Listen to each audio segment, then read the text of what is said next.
La question de la formation, elle est clé. La vôtre aussi est clé, celle des élus, celle des DG justement, au sein des collectivités territoriales pour mieux comprendre les enjeux du changement climatique et mieux accompagner la transition en fonction de votre contexte. Pour nous en parler plus en détail, je suis ravie d'accueillir Tatiana Cavessian, responsable développement, et Antoine Yérédian, directeur développement à l'école du climat. C'est à vous.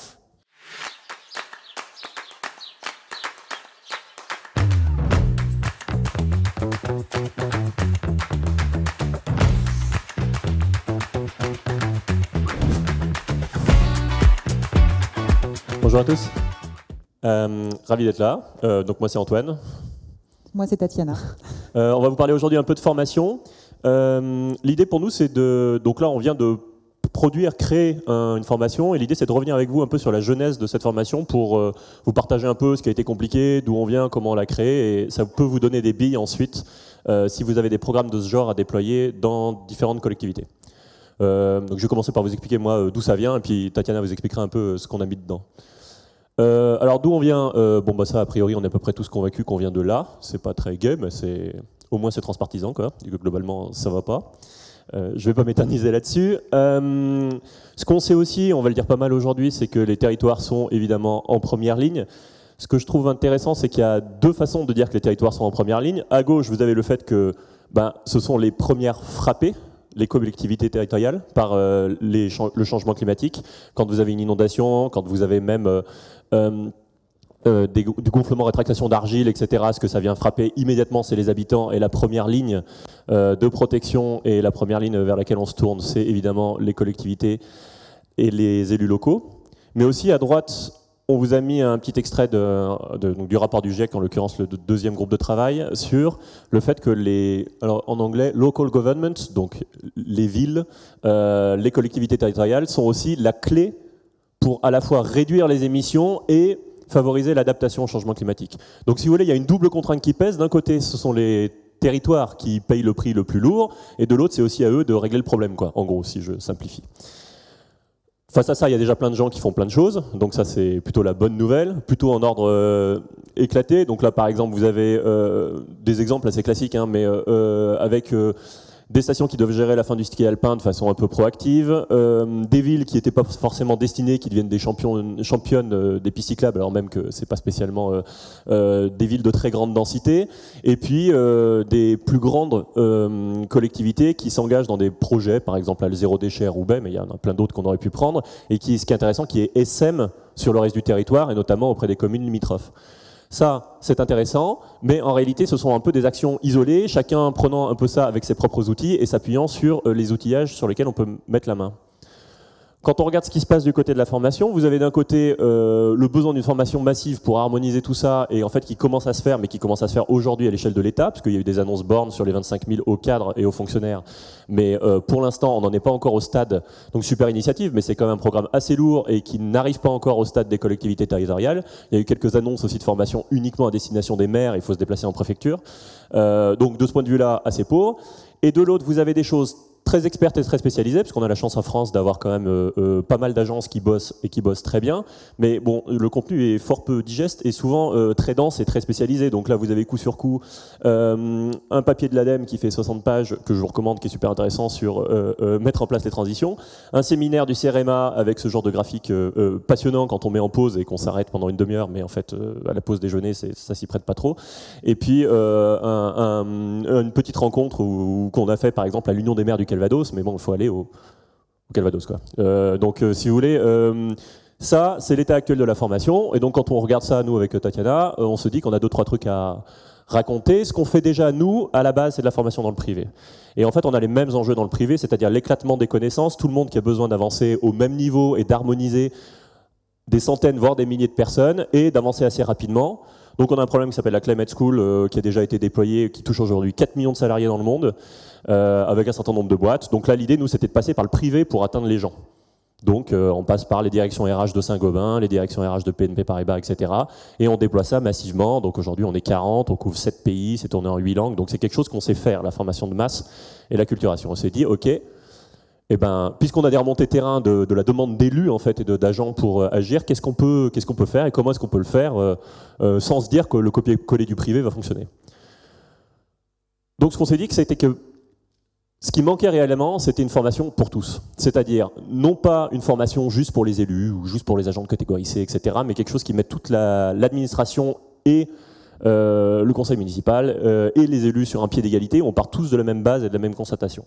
Donc, aller taper conjointement tout le monde. Ce qui veut dire déjà qu'il y aura une grosse contrainte à l'écriture, parce que vous n'écrivez pas la même chose quand vous parlez à différents publics. Et puis, on s'est dit aussi qu'il fallait taper tout le monde dans la collectivité et pas seulement les gens qui sont intéressés.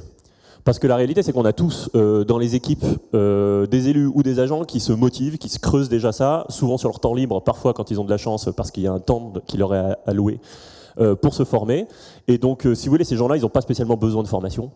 Ils ont besoin plutôt d'énergie et d'avoir le go pour y aller. Et pour surtout former la masse des collègues du milieu qui, eux, sont un peu débordés et qui souvent ont d'autres chats à fouetter. Donc l'idée de cette formation, c'était de donner les outils, si vous voulez, à la petite force de gauche pour aller former les gros collègues à droite, le gros de la troupe, et donner envie, et ça c'est un truc qui va être important, envie aux collègues du milieu qui n'ont pas envie de se taper un rapport de 45 pages du CEREMA, tout aussi intéressant pourtant, pour bouger. Et puis après il y a ceux à droite, là, les X% qui trouvent qu'on en fait trop sur le climat et que de toute façon on s'en fout. Bon bah ceux-là, honnêtement... globalement, l'avantage d'une collectivité, c'est que normalement, quand toute l'organisation est alignée, que la direction est alignée et que les élus sont alignés, normalement, au bout d'un moment, ces gens-là, ils bougent quand même. Donc, ne pas écrire pour ces gens-là, parce qu'on se serait retrouvé avec quelque chose d'absolument interminable et tout à fait ennuyeux, quoi, parce qu'on aurait dû faire chaque objection les unes après les autres. Voilà. Donc ça, si vous voulez, c'est le parti pris de ce qu'on s'est dit qu'on allait faire, une formation de masse pour toucher tout le monde. Je te laisse... Et donc, fort de ce constat, c'est à ce moment-là que nous avons conçu l'école du climat pour couvrir les sujets de façon globale avec 2 blocs, 2 modules d'apprentissage, de formation en ligne. À la fois un bloc comprendre les dérèglements et ses effets, qui permet en fait à tout agent ou élu de bénéficier d'un socle commun de connaissances sur les fondamentaux à maîtriser pour comprendre les concepts généraux. Et puis un second qui vise à se projeter dans la transition climatique des territoires français et dont la mission et l'intention est de pouvoir s'intéresser plus concrètement à la singularité des territoires, à leurs problématiques spécifiques pour leur donner les outils, les aiguiller sur les actions concrètes qu'ils peuvent mettre en place. Nous sommes partis, fort des constats que Antoine vient de présenter, de 3 convictions pour élaborer un programme de formation, un dispositif que nous souhaitons déployer sur l'ensemble du territoire et à l'ensemble des agents et des élus. La première conviction vise à partir de la science. Ce socle, en fait, à partir duquel il y a c'est un référentiel commun à partir duquel on peut imaginer, penser et mettre en place des politiques publiques spécifiques en fonction des sujets qui sont ceux rencontrés par les territoires. Le second, c'est de coller au plus près du terrain. De travailler, de ne pas seulement imaginer un rendu théorique, mais bien de prendre en compte les problématiques des agents et de pouvoir ensuite de cela créer de la valeur pour que concrètement on ait une méthode, on sache prioriser, hiérarchiser les actions à mettre en place.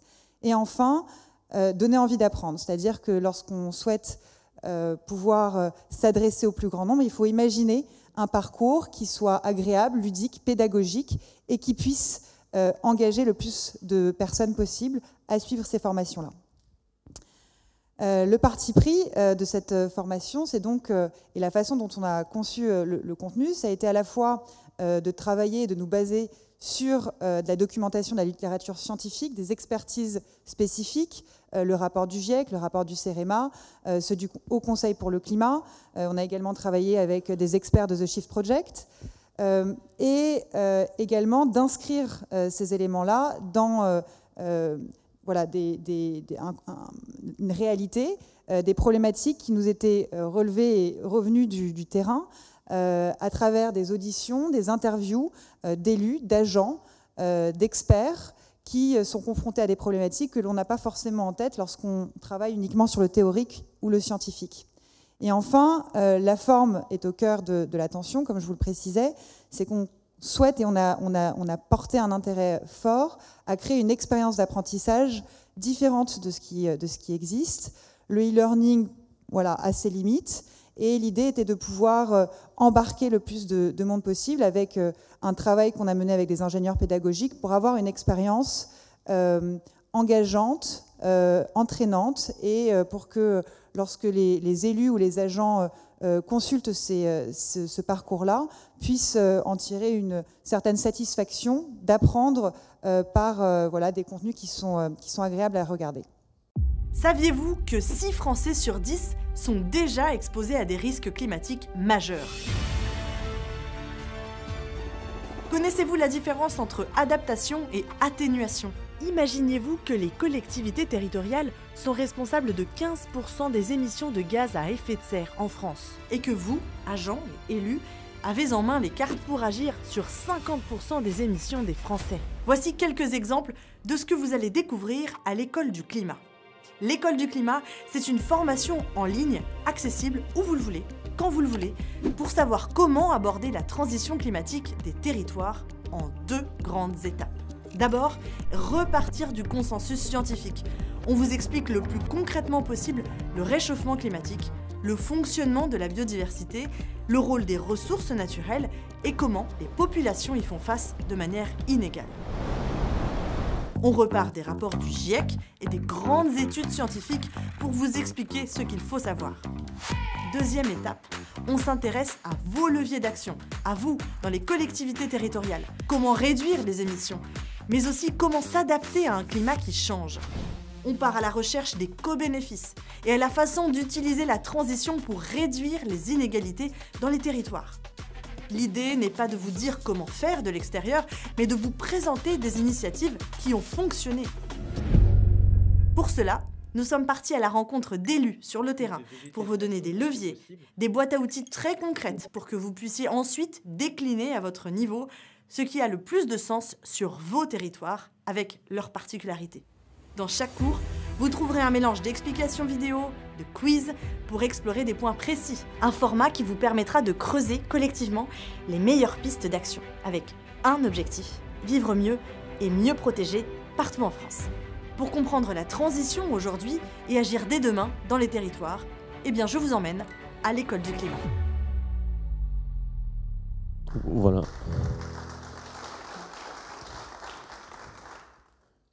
Et du coup, maintenant qu'on l'a fait, juste un mot sur les prochaines étapes, mais vas-y, je te laisse le faire. Alors, tout d'abord, on a un pilote qu'on a mené et que l'on mène toujours avec la métropole de Nice-Côte d'Azur, où nous sommes mandatés pour former 12 000 agents et élus d'ici 2025. On a notamment travaillé avec les ambassadeurs climat pour venir challenger le dispositif et le rendre le plus efficient et efficace possible pour qu'il puisse s'adapter aux problématiques singulières des territoires. On lance en parallèle de cela un programme gratuit de l'École du Climat sur une plateforme qui s'appelle Ma Commune en Action pour toutes les communes de moins de 10 000 habitants. Et enfin, on a ce dernier pilier pour l'année 2023 où on a une campagne qui vise à avoir 23 communes qui auront lancé et formé leurs agents et élus pour 2023. Et si vous souhaitez en faire partie, vous pouvez nous écrire à l'adresse qui est indiquée sur la slide. Ou nous parler autour d'un café. Merci pour votre attention et passez une très bonne journée.